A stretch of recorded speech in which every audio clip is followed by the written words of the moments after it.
Check it out. It's the Laugh to Learn podcast.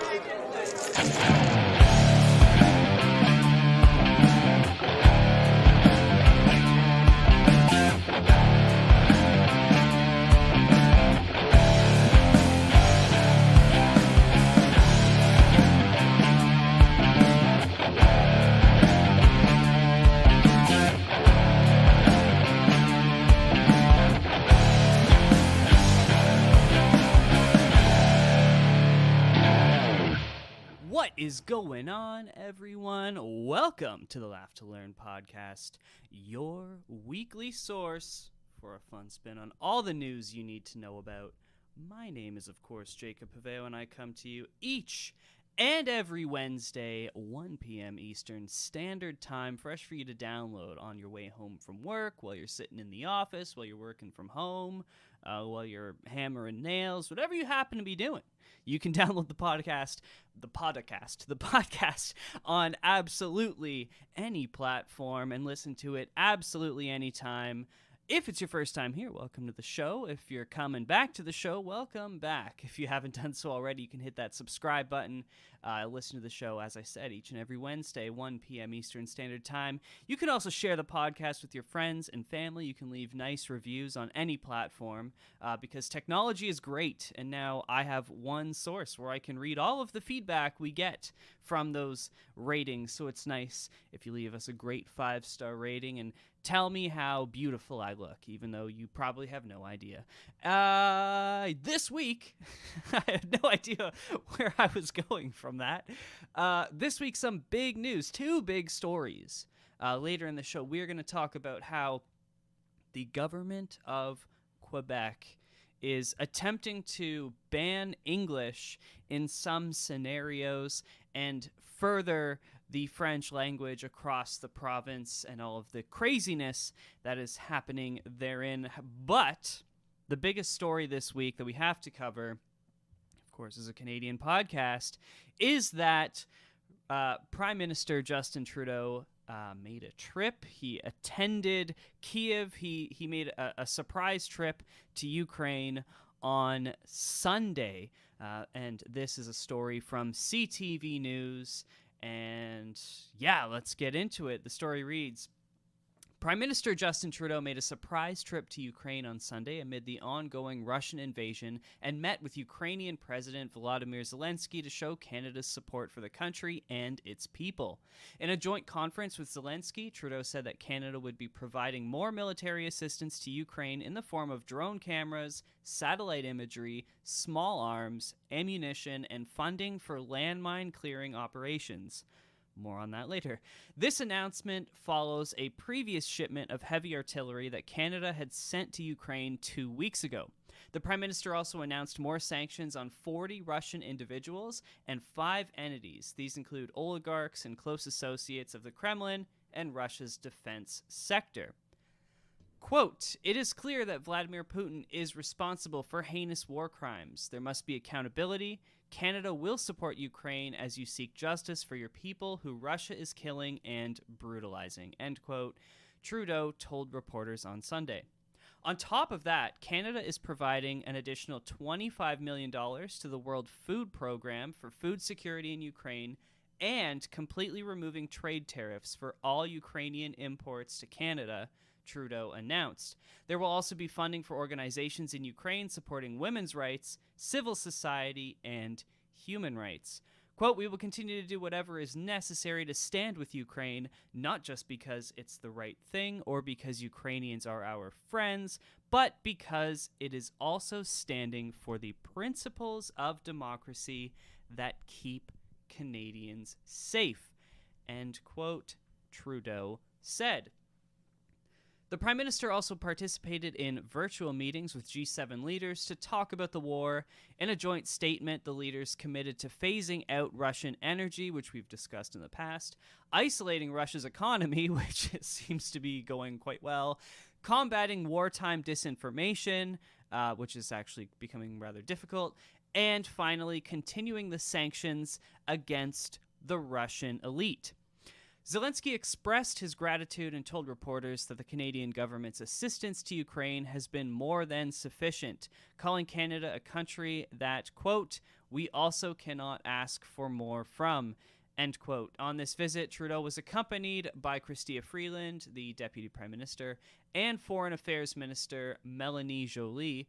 They arrived in Ukraine Sunday morning and began the visit by touring the devastation in the suburb of Irpin outside of Kyiv, which was badly bombed before Russian forces retreated. Quote, when I was in Irpin this morning, I saw just how much Ukrainians can do standing against a force 8 times as large as they were in defending their homes, defending their land, pushing back against Russian illegal invasion. It is an inspiration, end quote, he said. Trudeau also announced the reopening of the Canadian embassy in Kyiv. To mark the reopening, he participated in a Canadian flag-raising ceremony at the embassy alongside Freeland, Joly, and Canadian ambassador to Ukraine, Larissa Galadza. The story goes on, but that covers the majority of what went down. But then we got a little bit more feedback from Trudeau after he was back in Ottawa Monday when he said this while walking into Parliament. Quote, what I saw was communities that defended themselves against being outnumbered 8-1. The local militia, the local police officers, and firefighters who joined the local militia were able to prevent Russia's attack not just on Irpin, but on Kyiv behind them. The fact that they were able to stop the Russians in their tracks, there was a good and big thing. That's the way that he said it. The reality is there is going to still be a lot of work demining those apartments and those communities before Ukrainians can return to their homes. This war has caused devastation, and that's all on Vladimir Putin, end quote. Now, this is what I want to discuss. I want to talk about mining, and I'm not talking about mining for gold or diamonds or oil. That all has its own issues. But explosive landmines, because this hasn't been discussed much, simply because today mining is in most conflicts not done. It is done in the Middle East, or has been done in some countries. Specifically, Afghanistan was really bad for trip mines and pressure mines. Which a trip mine is like a wire that if you touch it, it causes it to explode. Or a sensor mine or a pressure mine, you have to, it's the classic where you have to actually step on top of it, and there's a little switch, and when you lift your foot, the switch disengages, and the mine will explode. The thing is, mining really has gone by the wayside at large scale, because of what we saw in Southeast Asia, in Vietnam and in Korea, where, you know, like they used landmines everywhere, and it ended up being like a horrible problem that every government involved had to deal with, and it was super dangerous for years in a lot of these areas. Even still, the area of land between North and South Korea is so heavily mined that, like, people trying to escape North Korea step on landmines. Like, it happens a lot. That's how a lot of people die while trying to escape. They just explode. And the reason that landmines are so seldom used is because most conflict today is urban conflict, and in urban settings, it doesn't make sense for either side to lay landmines, because the idea is both of you are fighting for control of this city. And if you want to control a city and you want to operate that city or town or community, it doesn't make sense to place mines within it, because after you take over, those technically become your people, and they will be stepping on the landmines that you laid. So it doesn't make sense to do so. And it seems like most people understand that. Now, the fact that Irpin and other suburbs of Kyiv have been heavily mined to the extent that Canada is making a multi-million-dollar investment in demining operations, which is something that through the United Nations, the Canadian military actually has participated in a lot in the past in these demining operations.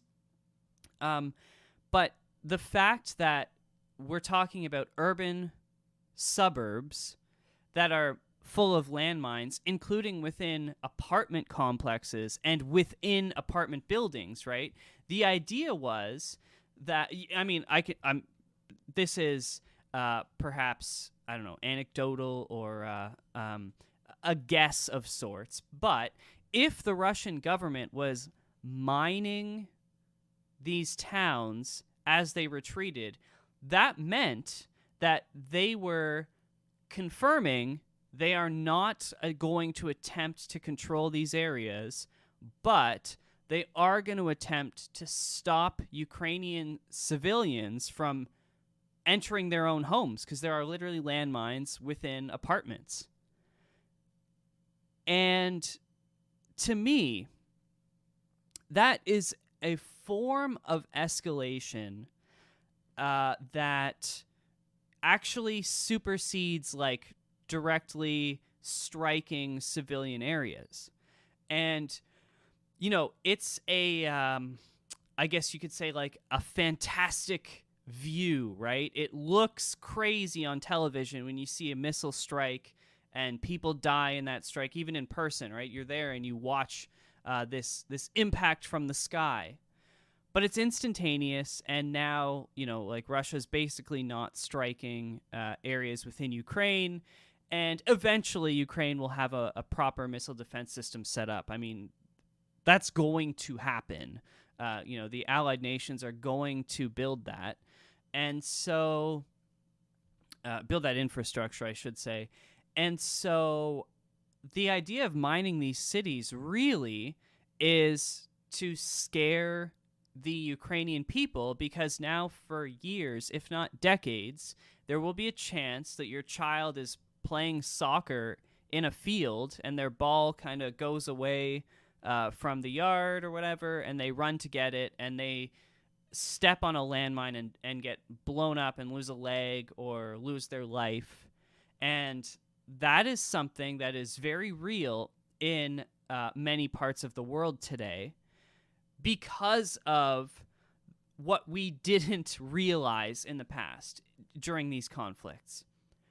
Russia's decision to do that is being fully aware that for decades, this area will be susceptible to injury and death caused by landmines. So we're talking about in 2040, someone might step on a landmine that was laid this year in 2022. That's just true. And so it tells us that both Russia has no intention of coming back, because they wouldn't do that if they did. They wouldn't lay those landmines if they planned on coming back to that area. And it tells us that they are intentionally targeting civilians. I mean, we've known that from the beginning, but to me, this is the clearest, most obvious form of that. You know, like, there are circumstances that you can read about where placing landmines makes sense from a military perspective. Things like around checkpoints, right? Like high risk checkpoints, you know, that vehicles may try to drive around or whatnot, but you have something of value within that you absolutely need to protect. And so, you know, that those sort of areas are where landmines may be used. It's far more likely, though, in the modern day that you would have remote operated explosives. Like, we don't know that there's any sort of security system like this around, say, the White House, but there probably is, right? Like, remote controlled explosives underground that would, like if a vehicle somehow made its way up a certain path that, the Secret Service has identified as a potential threat, they could blow it up. You know what I mean? Like, that sort of thing probably exists. That's how a lot of modern security forces and militaries would operate. They wouldn't use a remote, or rather, they wouldn't use a landmine, which they cannot control, right? Like, you can't, like, if a kid just starts wandering off and runs away from their parents, they could just step on it, right? Whereas a remote detonated explosive device could be controlled by your security personnel at that checkpoint. So there are circumstances where if they don't have that sort of technology for remote detonation devices, like plastic explosive devices, essentially C3, C4, C5, essentially what you end up with is they have to place landmines in those areas, and from a military perspective, it makes sense. It doesn't make sense to mine an area you plan to one day control, and it is not a military tactic to mine an urban center. It just isn't. Yes, there is a chance you take out military forces. However, there's a far higher chance, and Russia knows this, that the Ukrainian government is going to sweep the area so that they've removed hundreds of explosives to date. They actually Justin Trudeau gave a medal to a Jack Russell Terrier who has identified 200 landmines in Ukrainian suburbs. So there may even be thousands at this point of landmines that have been identified and dealt with in whatever way, either exploded or otherwise diffused. But it's so clear now that Russia is just trying to frighten and directly attack the Ukrainian people. And this is why when I see that, the G7 meeting that I mentioned earlier in that news story, when G7 leaders are talking about further isolating Russia, they're not fucking around. They're not joking about that. They want nothing to do with Russia. And once they get off Russian oil, if we're talking like 30, 40, 50 years down the road, I don't know how Russia can still exist as it currently does, because they won't have the means to access required technologies, even through, the relationships that they have with like China and Iran and, like North Korea, Venezuela. China and Iran are the only two countries that really have access to like the global market and advanced technologies, but both China and Iran are not trying to get involved in this, especially China, and Iran will follow China probably through this. That's how they will navigate as well. And China wants that open access to the Western market, which I've been talking about for weeks. So I don't think there's a chance in hell that you end up seeing the Chinese and Iranian governments providing Russia with the means to keep their military at this level. And the other thing, too, is, which means, by the way, what I'm getting at is Russia in the next 15 to 20 years is going to have to cause large-scale conflict. I don't know. Probably in the same area, to be honest. I don't know how, time will tell, but that's what they're going to need to do, because they are basically now in the same position that Germany was after the First World War, where they have nothing left. They have no money. Germany gained nothing, but Russia gained very little. And there's still this conflict going on, which is costing them tons of money, but the rest of their economy has been destroyed by the rest of the world. Unlike Germany, though, Russia doesn't really have like clear allies like Germany did going into the Second World War, although Russia was thought to be a clear ally of Germany and then turn their backs on them as well. So that's one thing also. But like Russia really doesn't have that. They have these they have two allies in North Korea and Venezuela, as well as Eritrea. But those three countries, I mean, North Korea is the only one with any sort of advanced military. And I mean, like, why would North Korea get involved in a Russian fight in Northern Europe? Because if North Korea tried to send a bunch of troops over there, it would just give, like, they're still at war with the South, and it would give the West the opportunity to get rid of North Korea. So, I mean, it's just so much like that. You're just like, I don't understand. Like, they don't have an ally who's willing to support them militarily. That's not only willing, but also able to, right? A few small Middle Eastern countries and stuff, but nothing of significance. So it's going to be interesting. I don't know. I don't know where Russia goes from here. I don't get it. I think that doing things like this, like now requiring the West to support Ukraine in demining their cities and whatnot, it's only further dividing them being Russia, and yeah, I don't see how this ends well. Our second story of the day is that Quebec is set to pass a, quote, unbelievably onerous language law, end quote, and this is from the National Post, and its subtitle is Speak English Where You Shouldn't, and you could face warrantless search and seizure, as well as fines and other things. So the story reads, the Quebec National Assembly is entering the final stretch of passing Bill 96, a controversial law set to dramatically expand the province's ability to mandate the use of French, both in public and private life. Proponents of the bill have called it a critical tool to preserve Quebec as North America's last majority French-speaking jurisdiction. Nevertheless, indigenous leaders have denounced the bill as, quote, cultural genocide, end quote, for imposing French on the province's predominantly English-speaking First Nations communities. Physicians groups have also warned it could endanger people's lives or have negative impacts on mental health if applied. And last week, Quebec college students staged a mass walkout to protest the bill, which will curb its English language-based education.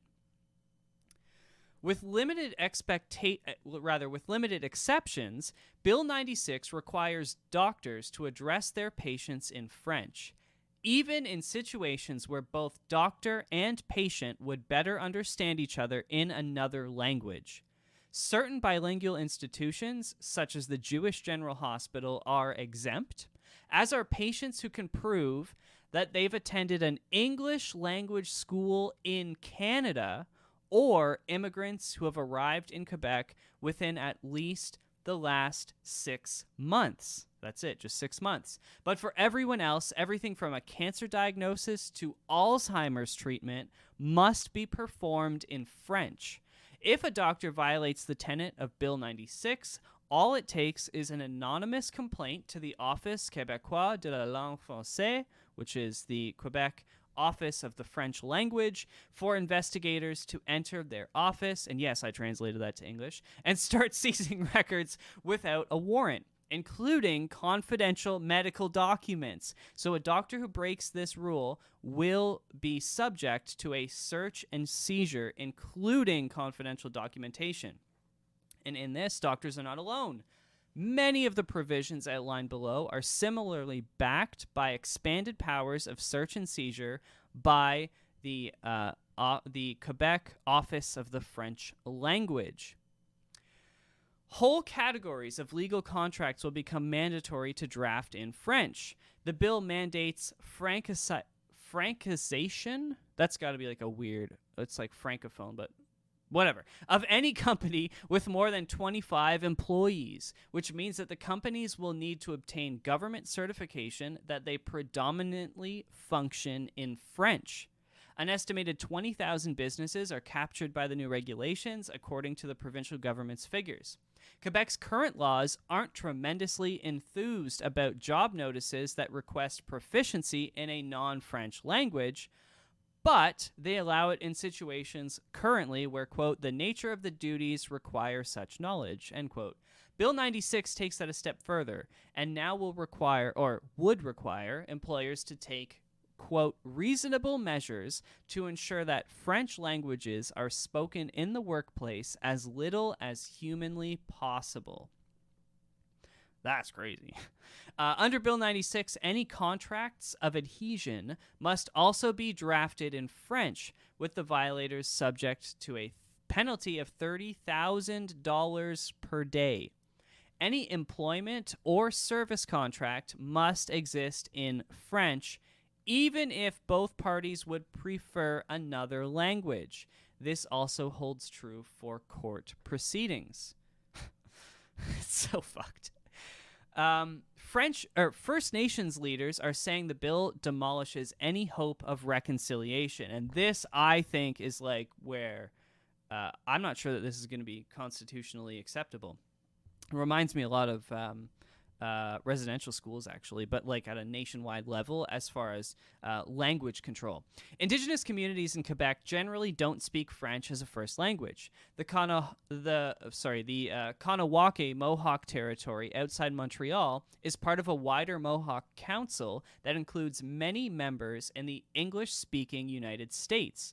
Inuit and Cree communities in the province's Arctic regions weren't even part of Quebec until 1912, and the Inuit in particular still retain widespread household use of the Inuktitut language, with English as the usual second language. For this reason, First Nations leaders have particular issue with Bill 96's mandates on colleges. These are publicly funded colleges, which are offered to Quebecers between high school and university. So students, and these are commonly used by the indigenous populations to transfer their skills, basically, that they've acquired in high school to get ready for the university level, because they typically go to school in more remote areas, and it may be a bit more difficult to achieve the the standards from an education perspective required for university learning. So they've created this in-between step where after you've graduated high school, you can take one of these programs and it'll help prepare you for higher education. Of course, the problem is that higher education is typically always in English. So students at English language colleges will henceforth need to complete at least 5 classes in French, which is a lot, to graduate, which First Nations leaders have said will push down already low Indigenous graduation rates. We declare that this is, quote, we declare that this bill, should it pass, will never apply, and that our people will not accept its application over them anywhere within their ancestral lands, end quote, reads a recent statement. Because as a provincial law, it would apply within Indigenous territories, which is like, what the fuck? English language schools will now have a hard cap on how many students they can accept. Colleges will have top-down quotas on how many students they can take in. English language elementary and secondary school is currently offered in Quebec only to a select subset of what has been called, quote, historic Anglophones, end quote, which are English speakers with established roots in the province. There's like a whole thing that I read into about how you have to prove that your family is historically English, but you live in Quebec. It's crazy. New immigrants to Quebec, for instance, are already required to do their schooling in French regardless of their mother tongue, and that includes immigrants from other provinces. But college students will have free reign to pick either an English or French school. Bill 96 brings that regime to an end.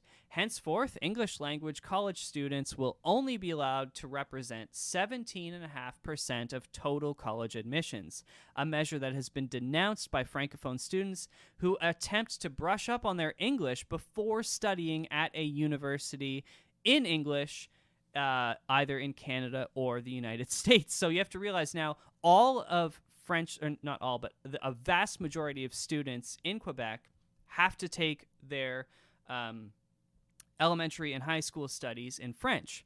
Then they choose to go to an English college to get used to courses in English.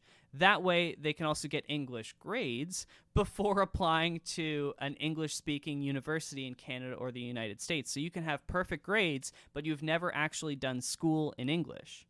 And so rather than jumping into an English university, which you may find difficult, they've always used the English colleges at as this step in between. But now there are limits on how much English you can actually study, which is just fucking stupid. So that's the story.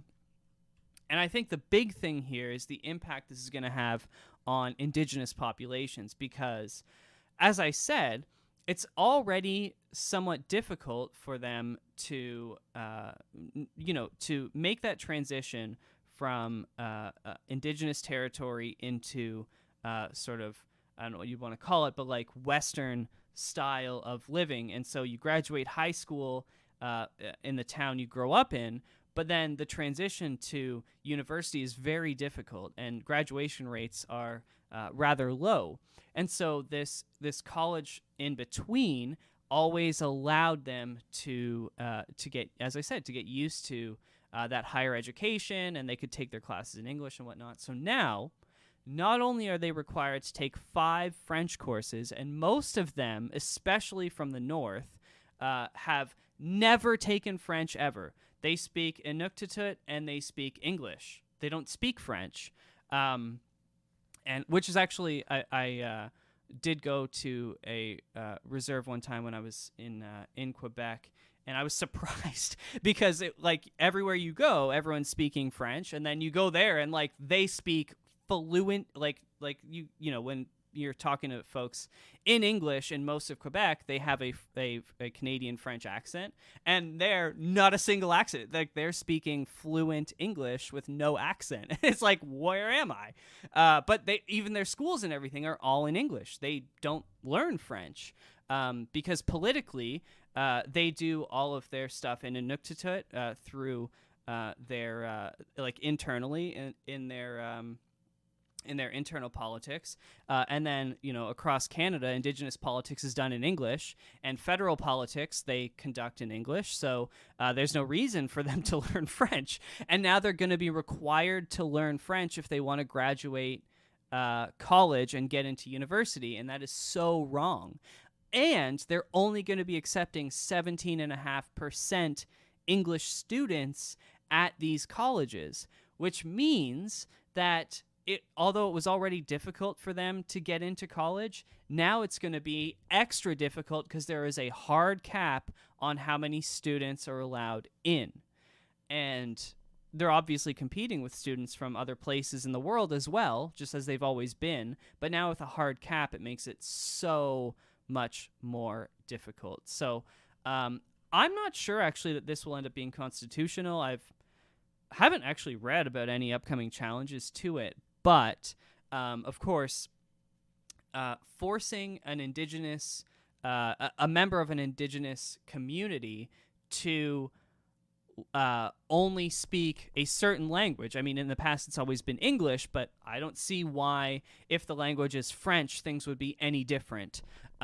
So this could be a very interesting complication between the Canadian Charter of Rights and Freedoms and the Quebec nation within a nation status, and how that all works together to defend the rights of indigenous communities to practice their own languages, or to learn and speak their own languages, I should say, and practice their cultures. I don't know, man. This one could get messy. And it's strange because, I mean, obviously here, no one's really worried. I mean, there's like the crazy people who are like, there's too many immigrants, no one speaks English anymore. But that's not true, because like most immigrants either learn English or, there are a few schools, especially in the Toronto area, that don't speak English or French. Like you can go to these private schools that are conducted in another language.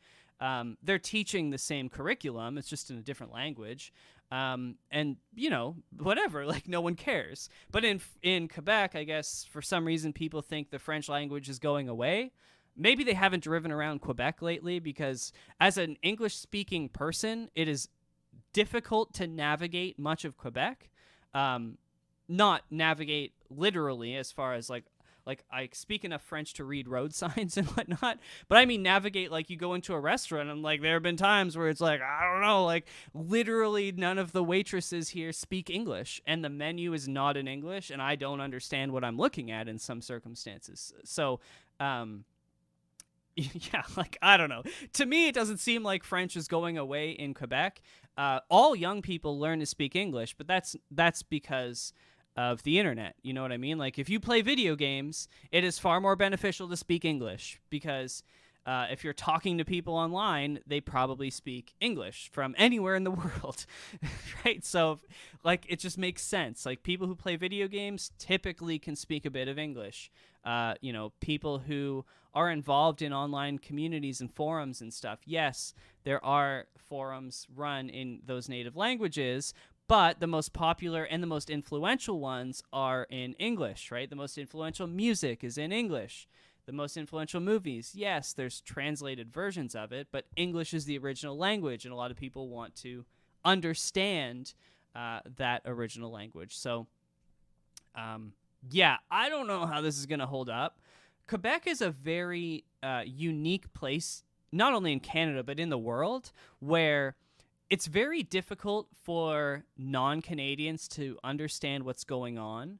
And then it's also still difficult for Canadians to understand I don't really understand the fear of like French isn't being spoken anymore.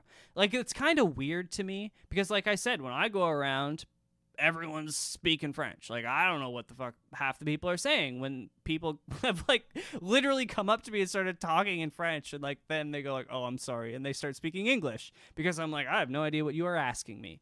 And you know, it's just kind of like a weird reality that we don't live in, right?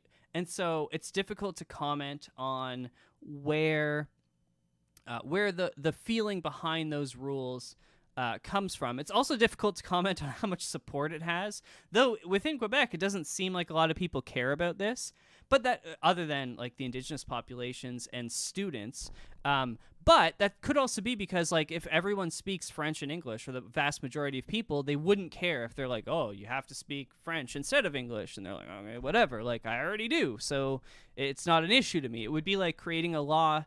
Well, actually, no, because if they created a law in Ontario where they're like, you have to speak English in these circumstances, like in court, right? Like, that's the thing. You have to speak French in court. Here, you can get translators, right? Which makes sense. Like, you're being charged in court. Like, we as a democracy have to, I believe, provide you with the ability to understand what's happening and properly defend yourself. And you cannot do that if we don't provide a translator for the language you speak. And I think it makes sense that we provide translators. I actually know someone, that's what they do. They're a court translator in Spanish. And to me, that makes sense, right? Like, why wouldn't we do that? And so it's like, how is that going to work, right? Because in federal courts, this law will not apply. You can't charge someone criminally in Canada in only French. Like, the court has to be done in French and English. But in the provincial court, which includes traffic tickets, like if you get a speeding ticket in Quebec now, which I've never been pulled over in Quebec, but I've heard stories of cops who like see your Ontario plates, they're pulling you over, and they are not speaking a lick of English to you. And so, and then you have to deal with now the whole process, even online. Like, you're going to have to translate everything because the website to pay your ticket and everything will be only in French. It just kind of blows my mind. Like, it's almost an excuse to not pay the ticket at a certain point, right? Like, or like to appeal a charge because it's like, yeah, I was charged in a language I didn't understand. And then you appeal to the Quebec Supreme Court. Obviously, they won't overturn it because it's a Quebec law. But then federally, like, I was charged in a language I don't speak. I have no idea what I was charged with. You could be like, I still don't know. I put it in Google Translate and I was like, oh, okay. But no one's told me. No one's offering me consular services in English. when they're asking me questions in the courtroom, they're asking me questions in French, and I'm not allowed to use an interpreter or a translator. I can't defend myself. Like, how does the Supreme Court not overturn fucking traffic tickets that we're talking about going to the Supreme Court? Like, I don't know. I don't know, because, like, you're going to get someone either like me who's just so fucking hard-headed that they will bring that case as far as it can go, or someone who's fucking rich and doesn't give a fuck, and they're like, yeah, I'm spending all the money I can to defend this at the Supreme Court level. But, I mean, that's what'll happen. Because, like, legally in Canada, you have to provide someone every opportunity to defend themselves in municipal, provincial, or federal courts. You have to. And this law won't allow you to, in a way. So, not sure how that's going to go. But either way, thank you all for sticking with this to the end. Thanks for tuning in this week. If you haven't done so, you can hit that subscribe button down below. My name is, of course, Jacob Paveo. You can use me. You can use me. No, you can't. Not unless you're paying a significant amount of money. But anything for a price, baby. That being said, you can use the contact page, is what I was trying to say, over at www.laughtolearnpodcast.com to reach out to me, or, of course, the social media links down below. Thank you so much for your continued support. In 2 weeks, that is going to be May 25th, there will not be an episode. That's the week of, I have an exam that lasts, unfortunately, 3 full days, Wednesday, Thursday, and Friday. So I'll be studying before then. I'm not going to post an episode. I'm not even going to be here. I'm actually going to be writing the exam in Sudbury, so I won't have my PC with me to do the podcast. Unfortunately, there will not be an episode that week, but next week there will be, and the week after that week, the first week of June. Giving everyone a heads up now. I'll also post some reminders on social media and stuff.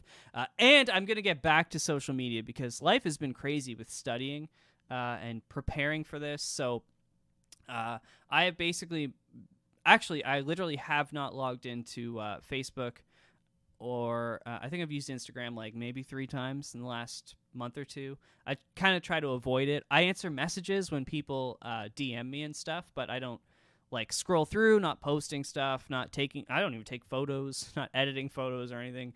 Like on Mother's Day, I posted a photo from like 3 months ago of my mom, like, because they're just like, I'm not even taking photos. Like, so, yeah, it kind of is what it is. Hopefully, things for me are going to get back to normal. Things for you are already back to normal. I certainly hope. I hope COVID isn't being too detrimental to everyone.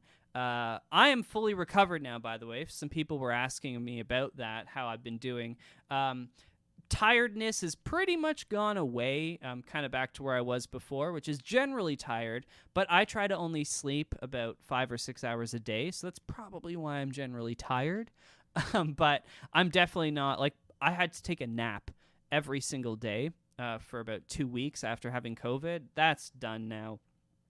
My sense of smell has returned. I can smell the flowers. I can smell my allergies, which are starting to get bad. Usually springtime isn't as bad for me. It's more the fall, actually, like, and grass. Cutting grass is horrible. So I actually have to cut the grass this weekend. So wish me luck there. Anyways, I got to stop talking. Thank you so much for checking it out this week.